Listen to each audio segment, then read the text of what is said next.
Skaties, dēls. Te tavs tēvs kādreiz ganīja govs. Te ir mana dzimta.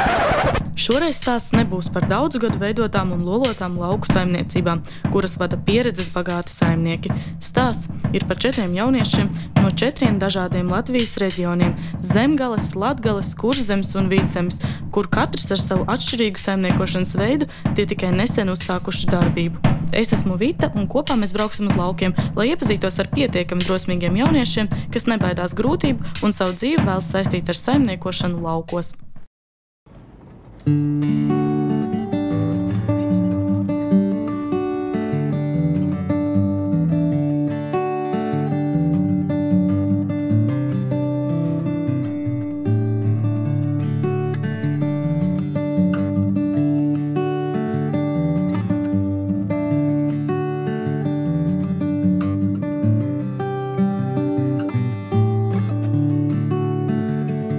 Mēs esam šodien atbraukuši un ar ko tu nodarbojies šeit?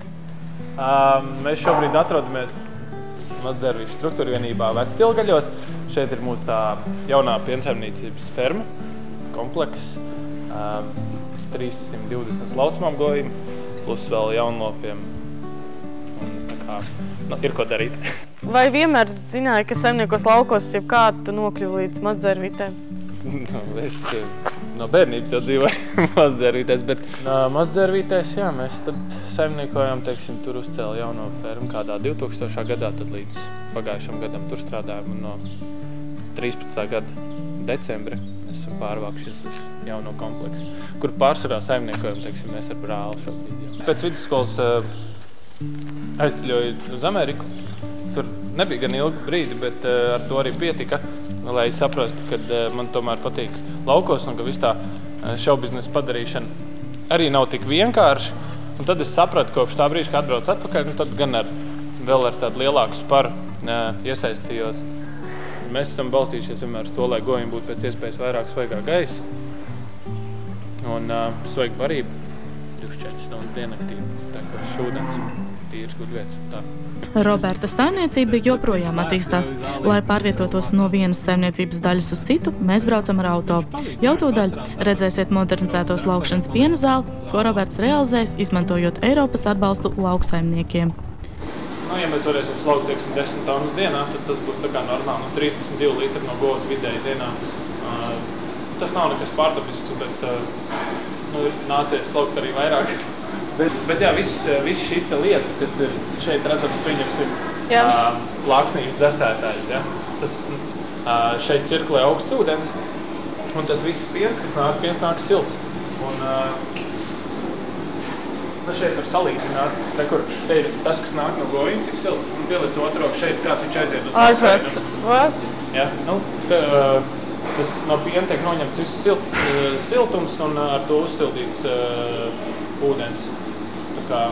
No piena paņem no siltuma un uzsild ūdeni ar to. Vajag izdomāt. Jā, aparāti, kas jau ir atvieglot dzīvi. Pirmašīm šofers atbrauc un pēc tam tikai nospiež pogu un atstāja visas izmazgājās un laucies nāk vakarā un dar pārējo. Un šeit arī nospiežot tikai 2-3 pogas, saliekot tur visu slaukšanas zālē, uz statīviem, nospiež 2-3 pogas un arī viss izmazgājās. Šobrīd ir tā, ka teiksim, tur ir ļoti jau automatizēts arī, kaut kāda vadības paneļi vai nedaudz pogas, tev ir jāzina, ko spiest, un nav vairs tā, ka tikai kannu un ar mēslainiem zābakiem visu laiku tiek staigāts. Šobrīd tā arī nav diži, tā kā, mēģinam uzturēt kārtībā un viss tīri, un tas arī pašiem patīkamāk.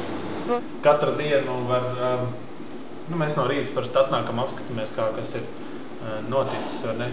Visus tos skaitļus tur, govu skaits, tur katrs govs slaukšanās ilgumu var redzēt vidējo ilgumu un pie kura aparātu viņi stāvējusi un kā viņiem piencis vārsties, visas diagrammas pa dienām. Jaunā kompleksa 2. stāvā ir iecerēts izbūvēt atpūtas telpu darbiniekiem, no kuras var uzraudzīt piena slaukšanas procesu. Nāk kā skolēna ekskursijā. Pa pārīšiem. Jā, šeit viss tāds industriāls jau salīdzinoši. Tur visi tie vārti ir uz gaisa vai nevis attaisās. Un, tā ar pogām viss ļoti superīgi. Ar rokām jādara. Un cik reizes dienā viņi slauc? Vienu un to pašu govu. Pagaidām 2 reizes. Re? Viņas tur iet caur kāju vannu, tāpēc nedaudz tā kā bremzē visu plūsmu. Kāju vannas arī, teiksim, tās vajadzīgas, lai profilaktiski visu laiku dezinficētu viņām kājas, un lai nebūtu nekādas kājas limības, vai nebūtu klibošanas. Tikko slauktais. Tikko slauktais. 9 grādus. Nu, man jau liekas, ka kas var būt labāks, kā iedzert pienu pļavā, vai ne? Jā. Nu, re, kad droši sēdies stulīt saliesim un tad tu varēsi. Mušu. Nu, šito es liešu sev jau ar mušu, tas noteikti uzgaršīgo. Jā. Tā lai var nofilmēt. Paldies. Nu, re. Pa steiklubu tas ir, tā kā mēs to ar ģimeni daram kopš 2004. gada. Tas tā kā hobijs mums ģimenei. Mēs audzējam Holšteinu vēršus. Nevis buļļus, bet vēršus. Tātad tie kastrāti. Jo viņi ir daudz mierīgāki un tur ir nianses uz gaļas šķiedru un uz gaļas mīkstību.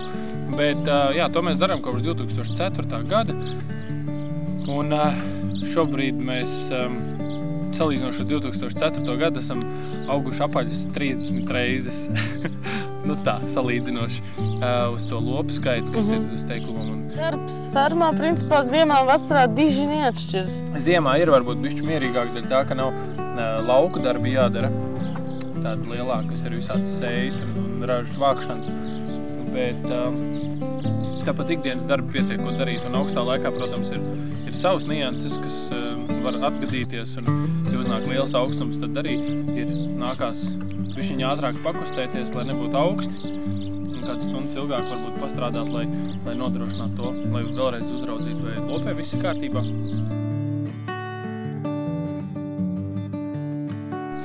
Rita, tu zini, ko jaunieši laukos parasti dara vakarā? Tā, kad ir beigts darbs. Ir peldēties? Arī. Vai arī tā, kad ir izdzerts piens, tad kas jādara? Jāiet jāskatās hokejs, un drīz arī sāksies. Varam mēs arī iet skatīties, Paņemam. vai ne? Paņemsim līdzi. Nu labi. Kad jau uzvarēs. Ar ko spēlē vispār? Ar kaimiņiem.